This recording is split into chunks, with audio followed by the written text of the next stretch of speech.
so be ready for that. And then our debater, or be sure to tell us who you're directing your question to, and then whoever that is, or you can direct it to both of them if you want. They'll have 2 minutes to respond, and if, say, the question's for Brian, he can have his 2 minutes, and then if Kate wants to comment on that, she can have her 2 minutes, and vice versa, or however that goes, and then we'll move on to the next question so we can get through all of them. And so without further ado, hands raised, I will try to be as... You're right here. Hey, all right. Kate, thank you. My name is Seth, and I'm adopted, and my mother was extremely mentally ill when I was conceived, and she, of course, wasn't married, and she had a lot of struggles, a lot of problems, and obviously I'm really glad that she chose adoption rather than abortion. Could you just share with me a little bit about why you wouldn't think that adoption is a better choice than abortion? I think it depends. It depends on the situation. I mean, you're alive and conscious now, and you're glad that you are. If she had chosen to have an abortion, you never would have existed. People ask me sometimes, like, well, what if your mother aborted you?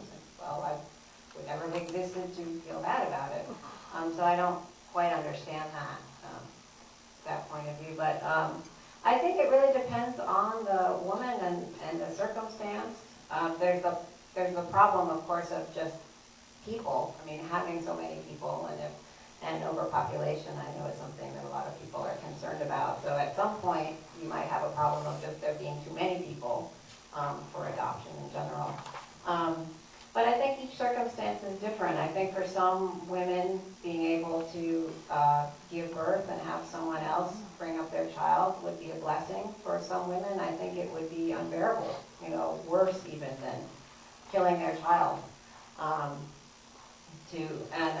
And again, for some women, just the experience of having to go through a pregnancy for whatever reason and to give birth is something that they absolutely cannot deal with. I mean, because women have gone through some really extreme things to end their own pregnancies when they haven't had a safe way to do it. So I think it really depends on the woman, and clearly for some women, the idea of just giving birth and giving up their child for adoption is just not a choice that they can make, and I guess that just depends on her situation. Luckily I've never been pregnant, so I can't speak from personal perspective. Did you want to comment? Yeah. How long do I have? 2 minutes. The idea, she mentioned overpopulation. I've got an article here from the USA Today that says that in the United States of America, sorry, I like to stand. In the United States of America, the population growth per woman is 2.07 births per woman. In order to sustain a population, you need 2.1 births per woman. And so the idea that we're being overpopulated is a fallacy. The only reason that the United States the population is growing is because of immigration. That's the only reason. And so if you're talking worldwide or North America, our population is going down. So the idea that we're overpopulating is a huge fallacy, including the idea that somehow there aren't enough parents waiting to adopt. We're working directly with Love Basket and Bethany, both adoption agencies. There are women and families lined up for months and months and months waiting to adopt a child. They're waiting. They want to have the chance, and they can't do it. They're going down to Planned Parenthood at the rate of $5,580 per year and aborting these children, instead of giving this beautiful life an opportunity to live 30 seconds. And to develop with these women who are sterile or for whatever other reason are desiring an opportunity to be a mother and be a father. Thank you for one-time clarification. Just the overpopulation I was talking about is a worldwide phenomenon. You're absolutely right about America.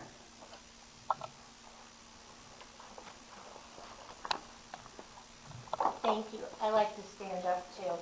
I have a practical question which Kate actually touched on.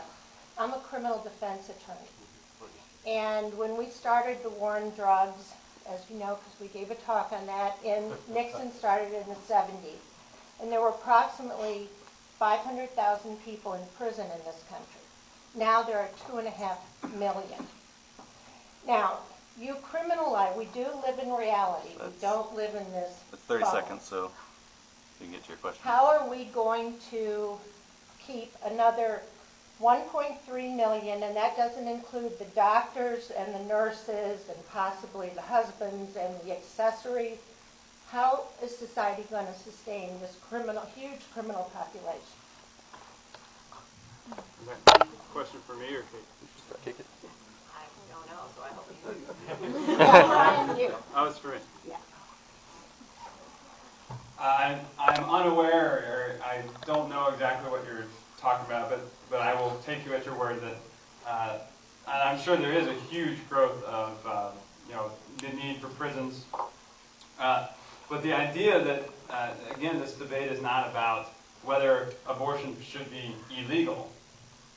Abortion should instead be unthinkable.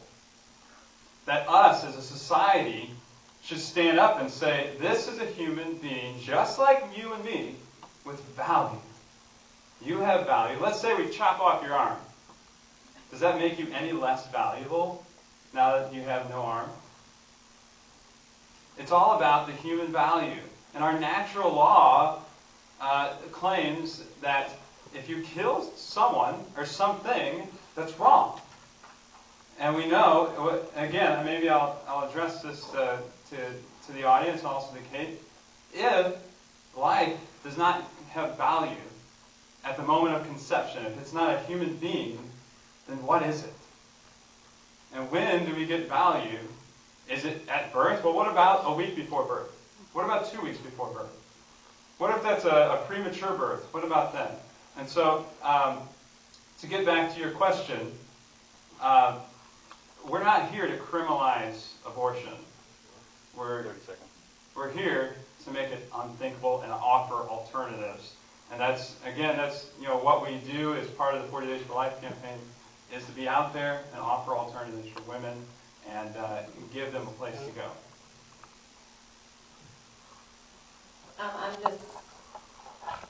a little confused, I guess, because I haven't met anyone before who wants to end all abortions, who doesn't want to make it illegal. I think if your stance is that it should be illegal and that, you're just going to do whatever you can to help women so that they will choose not to do it, I think that would be interesting. But every pro-life, so-called organization I've ever met also said that it should be illegal, in which case, when you have something that's criminal, you have criminals, and who you're going to criminalize and what you're going to do with them all. I mean, I guess you would get a lot more work. But I don't want more work. It sounded like you were. Is that the case? You're not interested in? Do you believe it should be legal? Well, I don't. both. I don't believe it should be legal, but I'm not going to fight that fight. Because in 1973, 7 men imposed abortion on our land, and there are plenty of other organizations out there that can fight that fight. We're here to make it unthinkable and offer alternatives. I just want clarification to make sure.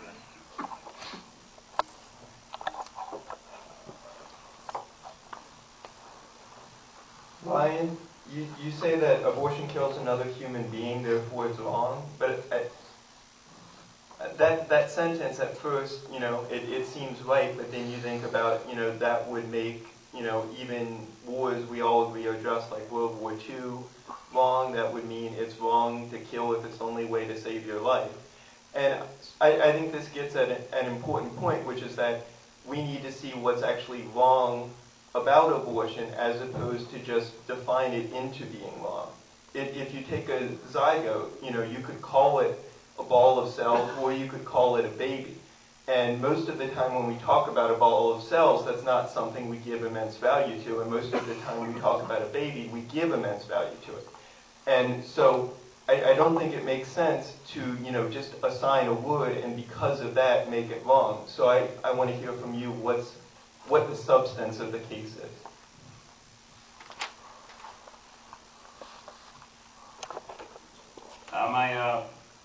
Again, my argument was it's wrong to intentionally kill another human being. And so for the idea of self-defense, that's obviously one of those where you didn't intentionally go, oh, I'm going to shoot this person. It's kind of one of those things. So we're not here to discuss war. We're not here to discuss self-defense. But you bring up a good point. What about a group of cells, and then you talk about a baby, right? And at that point, you're talking about being a sizist. Okay, let's say I'm 6 foot tall, right? My wife is about 5 foot tall. Well, she's smaller than me, right? Does that make her any less human or any less valued? Okay, so the clump of cells, I'm a clump of cells, right? I may do different things, I think different ways, but I'm bigger than a uterus, or than a fetus or a zygote. But I once was a fetus or a zygote or an embryo, right? I once was that. And I've developed, I've grown, I'm bigger. Now, just because I'm bigger now, does that mean I have more value now than I did in 1984? So it's all about value and knowing that us as human beings have value from the moment of conception until natural death. I guess my thing about the whole life from conception is that most fertilized eggs never become people. Most fertilized eggs pass out of a woman's body for a various number of reasons. And I actually have used natural family planning myself. I think if you do it right, you can do a good job. But it's actually one of the ways that you're most likely to have sort of an abortion without ever knowing it. So it's very likely that I have had fertilized eggs that have passed out of my body a number of times. I've been sexually active since I was a teenager.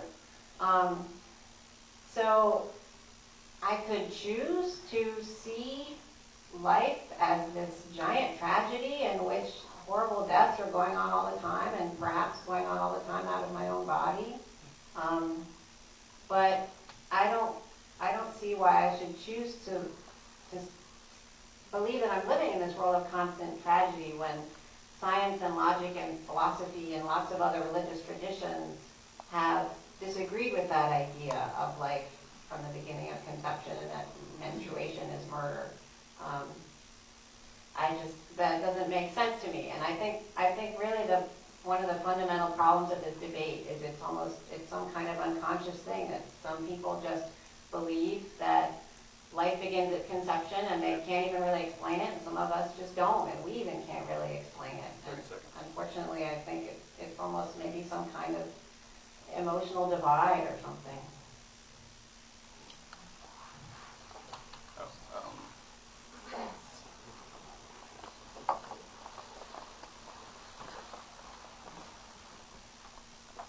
Thank you very much. I'm a stander too. My name is Connie, and I actually just I just want to really thank you both and thank everybody that's here, because we really need more people who will think and who will ask and who will be present with each other, because what we don't discuss, we cannot heal from. So my name is Connie. I am with Missouri Black for Life. And I do want to say, someone mentioned Nixon. If you look up a federal document called NSSM 200, you will see the U.S. government's role in worldwide population control. And if you read in the Bible, Psalm 139, you will see that we had value before we were even conceived. Thank you. What was the question?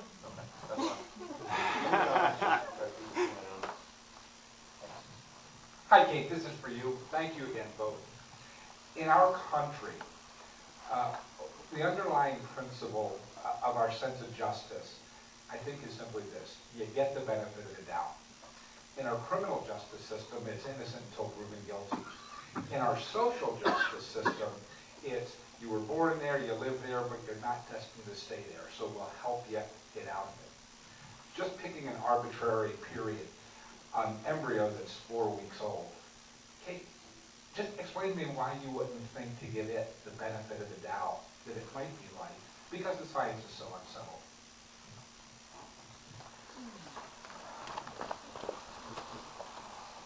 Well, again, I don't think it's necessarily life so much. I mean, it's alive. Like I said, a plant is alive. It's not conscious. If it never comes to exist, it'll never know that it never came to exist. And again, I think this is one of those unconscious things. I think if you think about, well, what if I had been aborted? And some people, that's extremely a horrifying idea to them. And to other people, it's not. To me, it's not. I just wouldn't have existed. And I think, again, ethics is always about weighing things. So, you know, what would it mean to give the benefit of the doubt to very, very early life? It would lead to a lot of weird things. For instance, I mentioned that most pregnancies just sort of end spontaneously. And they're much more likely to do that if a woman is smoking or obese or under a lot of stress. You know, so should women not be allowed to smoke or eat too much or be under stress? It would be great if we could criminalize, women are not allowed to be under stress somehow. And we could probably all agree that that would be a good thing. Once you start with life beginning at conception, I mean, the life that should be defended beginning at conception, you kind of end up going down this rabbit hole of where you get to very strange places where we would end up having to have sort of, miscarriage police. 30 seconds. Okay, well, you had a miscarriage. Why? Did you do something that made that happen? Were you part of this? Did you commit murder in some way? Did you eat too much spicy food, or throw yourself down the stairs? Did you mean to fall down the stairs? It leads us to this kind of weird Handmaid's Tale place that, and again, when you're weighing ethics, it seems to me that we don't want to go down that rabbit hole. I think she certainly spun that question pretty good because she didn't answer the question. She's talking about natural abortions, miscarriages. My wife and I had a miscarriage, and it devastated us.